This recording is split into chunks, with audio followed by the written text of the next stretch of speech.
bombastic side eye, criminal offensive side eye.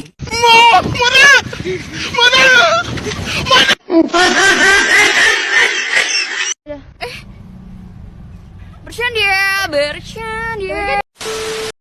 A few moments later.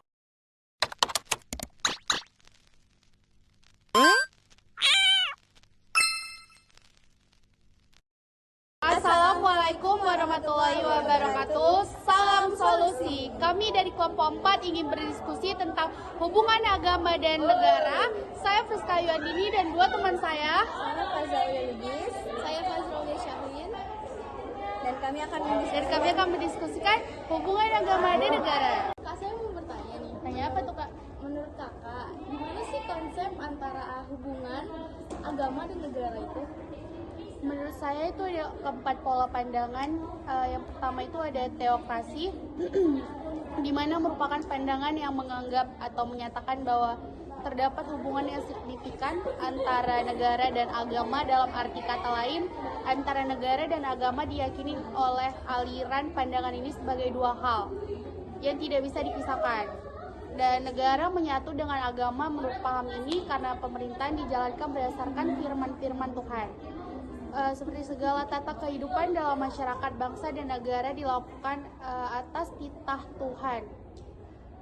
Dan yang kedua ada sekularis, yang dipahami sekuler ini banyak berkembang di negara-negara barat. Paham juga menganggap bahwa antara negara dan agama itu tidak memiliki hubungan satu sama lain. Artinya paham ini memisahkan dan membedakan antara negara dan agama. Dalam paham ini diyakini bahwa negara adalah murnia urusan hubungan manusia dengan manusia lain atau urusan duniawi. Dan yang ketiga itu ada komunis, paham yang berpandangan radikal bahwa hubungan negara dan agama berdasarkan pada filosofi materialisme dialektis dan materialisme historis. Output dan outcome dari pandangan ini adalah paham ateis atau pandangan yang meniadakan Tuhan. Dan yang keempat itu ada moderasi, paham sintesa antara paham teokrasi dan sekuler. Paham ini beranggapan bahwa antara negara dan agama tidak memiliki hubungan yang diyakini oleh paham teokrasi. Dan paham ini juga tidak sepakat dengan paham sekuler yang memisahkan dan membedakan antara negara dan agama. Paham ini berpendirian bahwa dalam agama terdapat nilai-nilai baik seperti keadilan moral dan sistem keteraturan. Sementara negara memiliki sistem kekuatan untuk mengabaikan tujuan negara seperti nilai kesejahteraan dan kenyamanan warga negara. Jadi gitulah Kak kesimpulan konsep agama dan negara itu. Kak, gimana sih agama dan negara dalam sudut pandang Islam menurut Kakak itu? Nah, jadi pertama aku akan jelasi gimana pertama kali masuk Islam. Jadi Islam pertama kali datang ke Indonesia itu dibawa oleh pedagang dari Gujarat dan Hadramaut di sekitar abad ke-13. Kedatangan Islam ke Nusantara itu berlangsung secara damai tanpa melalui peperangan, dan Islam dapat diterima di masyarakat karena para pedagang menggunakan pendekatan budaya, adat, dan bahasa penduduk setempat sebagai pintu masuk dakwah mereka. Nah, sejak pertama kali datang, Islam ini udah bersentuhan dengan pluralitas budaya dan agama-agama yang sudah ada pada abad-abad sebelumnya. Karena sejak awal terbiasa hidup dalam keberagaman. Umat Islam di Indonesia tetap memberikan ruang hidup bagi penganut agama lain untuk tumbuh dan berkembang. Nah, terus apa sih hubungan agama dan negara dalam sudut pandang Islam? Hubungan agama dan negara dalam sudut pandang Islam berkaitan langsung dengan hubungan istilah dengan Islam menyangkut agama dan negara. Perbicaraan yang mengenai pada perdebatan dan ketegangan mengenai hubungan ad-din dan ad-daulah ini menurut Azyumardi Azra tidak hanya berlangsung, melainkan berlangsung sangat lama sejak pada abad ke-1 Hijriah. Seperti itu, Kak. Tokohnya, Kak, itu kan pasti ada tokoh-tokohnya tuh. Apa aja tokohnya di dalam agama dan negara dalam sudut pandang Islam itu? Oh, jadi kan udah panjang nih ketegangan dan perdebatan itu. Jadi akhirnya melahirkan 3 aliran utama yang tokoh-tokohnya itu yang pertama adalah dari aliran pertama itu Syekh Hasan Al-Banna, Sayyid Qutb, Syekh Muhammad Rashid Ridho, dan Maulana Abdul A'la Al-Maududi. Yang kedua itu Ali Abdul Al-Razik dan Dr. Toha Hussein. Yang ketiga, Dr. Muhammad Hussein Haikal berpendirian di antara kedua aliran 1 dan 2. Gitu, Kak. Oke, makasih Kak. Kak, aku mau nanya nih, gimana sih Indonesia melihat Islam dan negara? Boleh jelasin nggak? Indonesia melihat Islam dan negara itu seperti hubungan Islam dan negara di Indonesia dapat dipisahkan ke dalam 2 bagian. Pertama, hubungan yang bersifat antagonistik, yaitu hubungan yang mencirikan adanya ketegangan antara negara Islam sebagai satu agama. Misalnya pada hubungan ini, eksistensi Islam politik pada masa kemerdekaan sampai pada pasca revolusi pernah dianggap sebagai pesaing kekuasaan yang dapat mengusik kebangsaan negara. Upaya pada masa ini, negara terus berusaha menghalangi dan melakukan destikasi terhadap gerak ideologi politik Islam.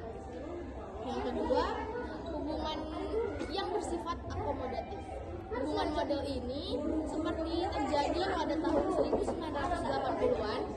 Hal ini ditandai dengan semakin besarnya umat Islam dalam mengembangkan wacana politiknya, munculnya perdebatan tentang keharmonisan antar negara Islam, seperti menurut Afan Gofar, pertama dari sisi pemerintah, merupakan kekuatan yang tidak bisa diabaikan, yang pada akhirnya diletakkan pada posisi pinggiran yang akan menimbulkan masalah yang sangat rumit.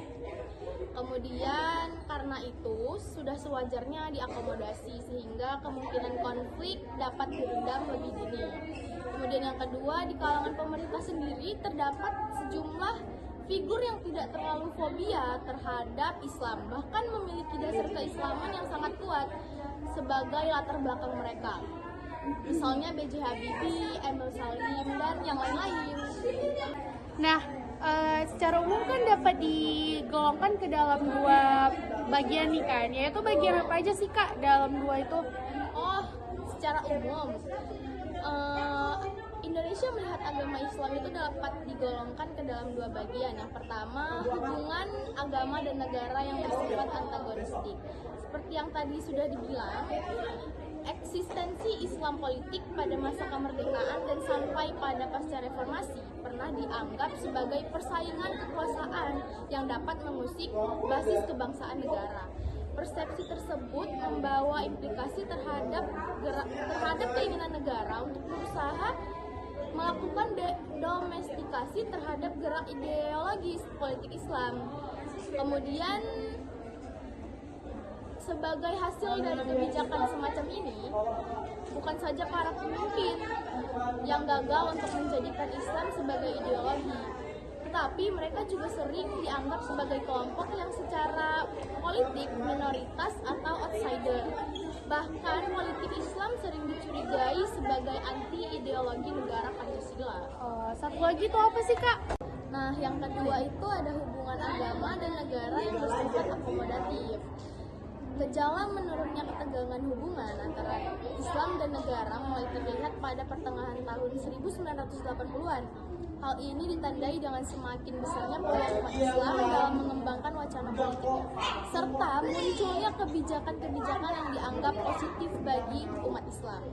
Kebijakan-kebijakan tersebut berspektrum luas, ada yang bersifat struktural, legislatif, infrastruktural, dan juga kultur.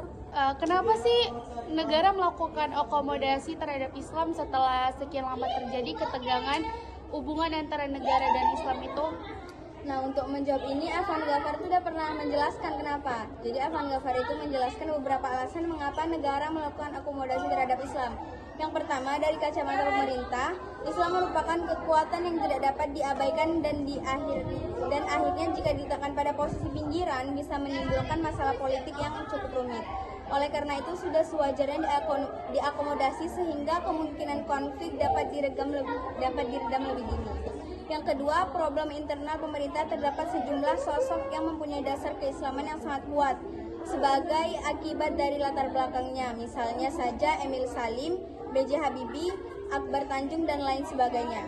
Mereka tentu saja berperan dalam bentuk sikap politik pemerintah paling tidak untuk menjauhi Islam. Ketiga, adanya perubahan persepsi sikap dan orientasi politik di kalangan Islam itu sendiri. Berbeda pendapat yang dikemukakan Bahtiar, ia mengatakan bahwa ada dua alasan yang mendasari negara melakukan akomodasi terhadap Islam. Alasan pertama itu selama 25 tahun terakhir umat Islam melalui proses mobilisasi sosial ekonomi politik yang berarti hal ini disebabkan oleh pembangunan ekonomi dan meluasnya akses ke pendidikan tinggi modern. Yang kedua, adanya transformasi pemikiran dan tingkah politik generasi baru Islam. Umat Islam telah mengalami transformasi intelektual dan aktivisme yang semula bersifat legalistik sampai formalistik menjadi lebih substansialistik. Ya mungkin segitu saja yang bisa kami diskusikan dari kelompok 4 yang mungkin bisa kami tangkap dari beberapa poin-poin yang kami bahas tadi. Kami dari kelompok 4, saya Friska Yuandini dan teman saya